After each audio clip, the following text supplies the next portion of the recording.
Pinasinayaan ni Vice President Jejo Marbinay ang isinasaayos na hematology ward sa National Children's Hospital.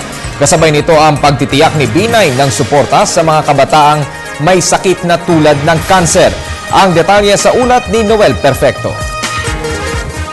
Mismong si Vice President Jejo Marbinay ang kumatawan kay Pangulong Benigno Aquino III sa pagbibigay kasiyahan sa mahigit 100 kabataang may hirap na may life-threatening sickness tulad ng cancer sa dugo o leukemia. Kasama ang PAGCOR, pinasayaan rin ni Vice President Binay ang pinaganda at inayos na hematology ward ng National Children's Hospital para magamit ng mga less fortunate at less privileged patients ng National Children's Hospital.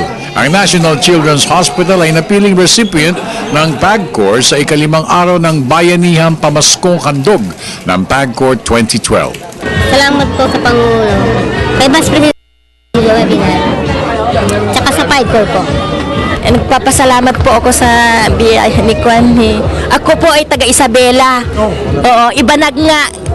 Ibanag ay taga Ibanag si Amunay mag-Ibanag si Vice President. Salamat po. Sa kanyang maikling pananalita, sinabi ng pangalawang Pangulo na pinupuri nito ang PAGCOR sa walang sawang pagtulong ng ahensya sa mga kabataang may sakit ng cancer, lalo na yung walang kakayahang makabayad ng serbisyong kinakailangan ng mga ito.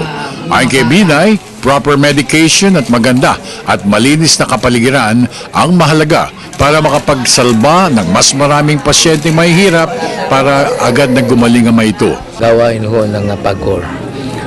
Ito ho, yun ho yung pagtulong nila sa mga social needs. Hindi naman ho, nagkakamali ho yung iba na pag-aakala yung PAGCOR pera-pera lang at kung ano-ano. Meron hong bahagi dyan, no, na yung kinikita ng PAGCOR ilalaan ho sa pagharap ng mga social needs.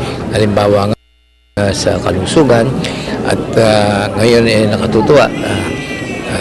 Abot-abot sa pagbati ng pamasko na pagpapabot din ng ating Pangulong Noynoy Aquino, nandito kami sa National Children's Hospital. Sinabi naman ng National Children's Hospital Authorities sa pamamagitan ng bagong hematology ward, lalo pang lalaki ang tsansa na mabuhay at gumaling agad ang mga pasyente may sakit na leukemia o cancer sa dugo. Para sa Telebisyon ng Bayan, ako naman si Noel Perfecto.